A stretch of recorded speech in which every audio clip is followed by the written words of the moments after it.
Assalamualaikum warahmatullahi wabarakatuh.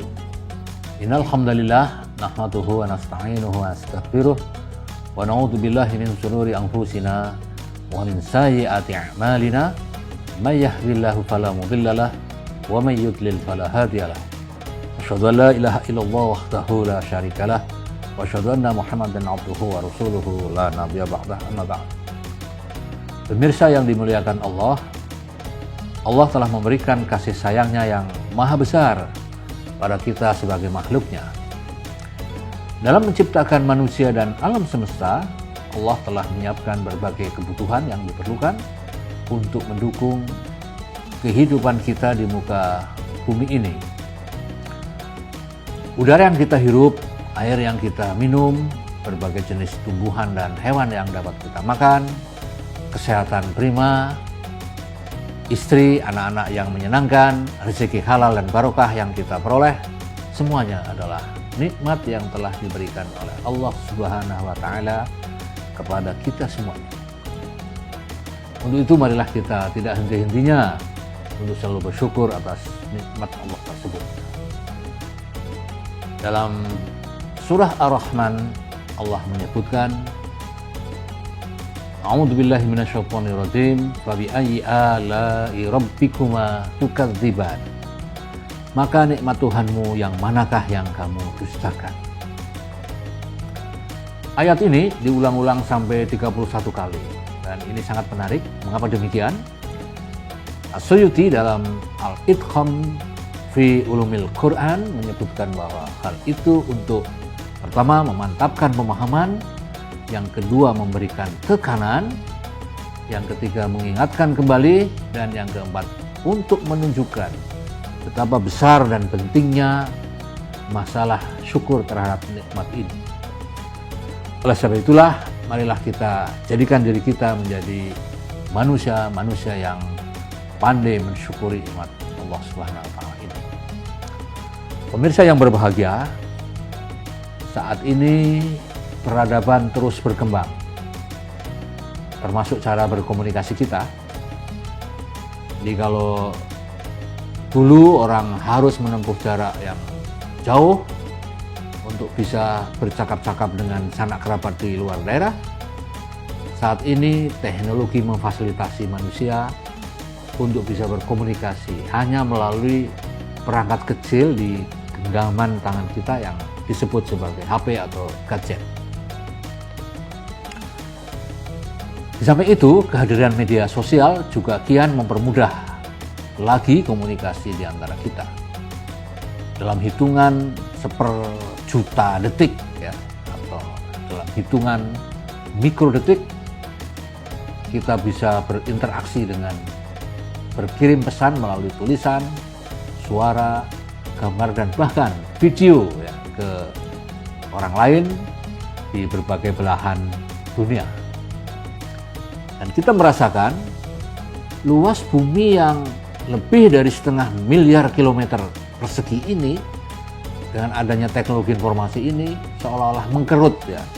Saat ini informasi telah beredar begitu cepat dan kehidupan kita sadari banyak beralih ke dunia digital ini.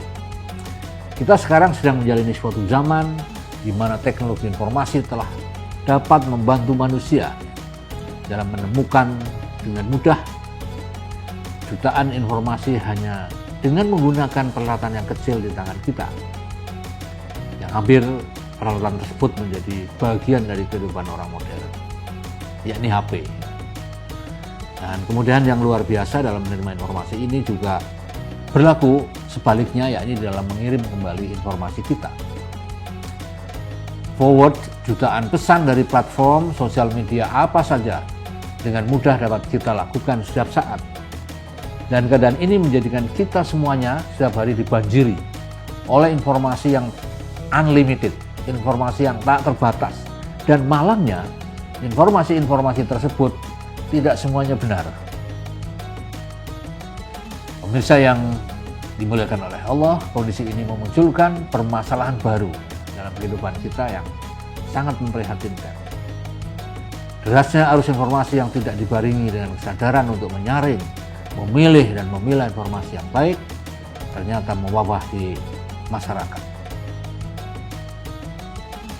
Belum lagi budaya klarifikasi atau tabayun yang sudah mulai hilang dan membuat masyarakat gampang terpapar berita bohong atau hoax yang beredar.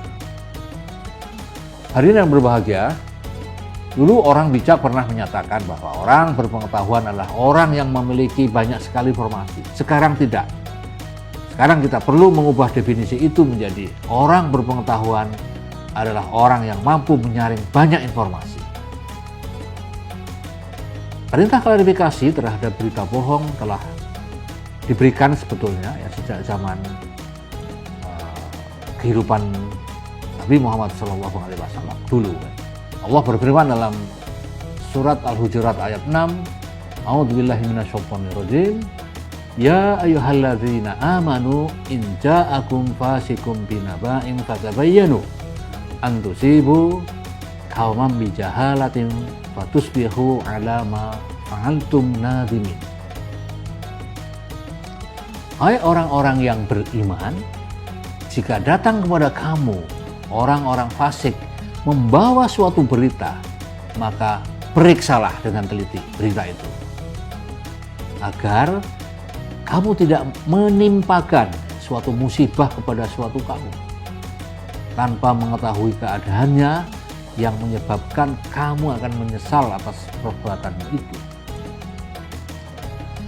Dan kita lihat coba bagaimana asbabun nuzul atau sebab-sebab turunnya ayat ini. Nah, ini ada sebabnya ya. Suatu saat Rasulullah mengutus orang ya namanya Walid bin Uqbah ya, untuk mengambil dan menerima zakat yang ada pada kaum Al-Harits. Dan ketika Walid berangkat di perjalanan, hatinya merasa gentar ya, karena Walid ini memang dalam bahasa Jawa itu kalah awu dengan si Harits ini ya. Lalu ia pun pulang sebelum sampai tempat yang dituju.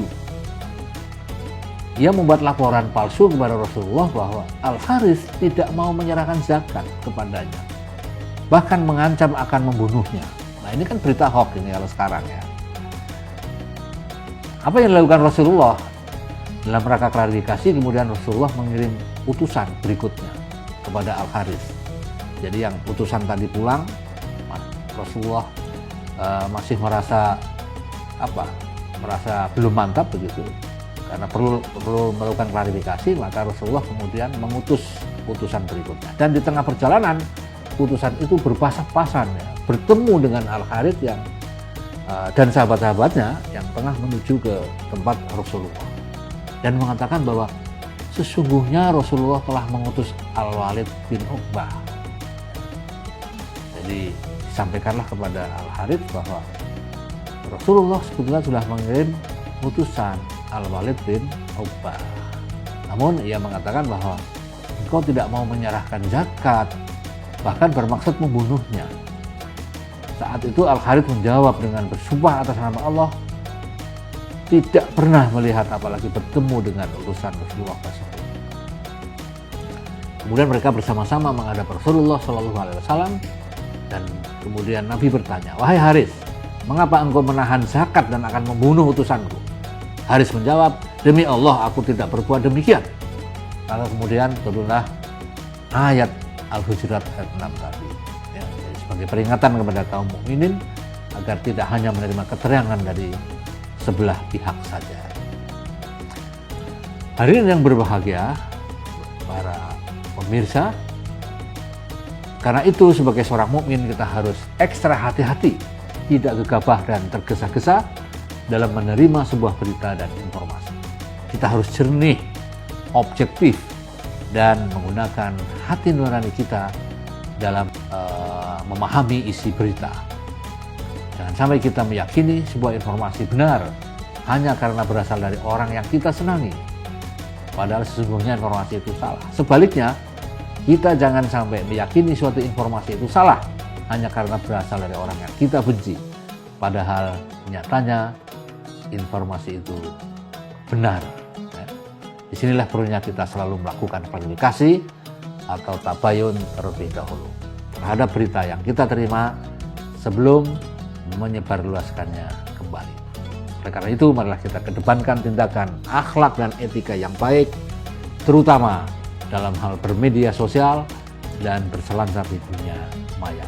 Sebisa mungkin kita tidak ikut menyebarluaskan informasi yang kita tidak tahu kebenarannya.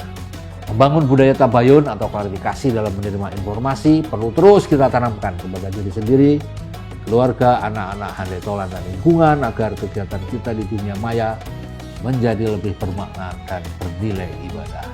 Wallahu a'lam bishawab. Nasrun minallah wa fathun qarib. Wassalamualaikum warahmatullahi wabarakatuh.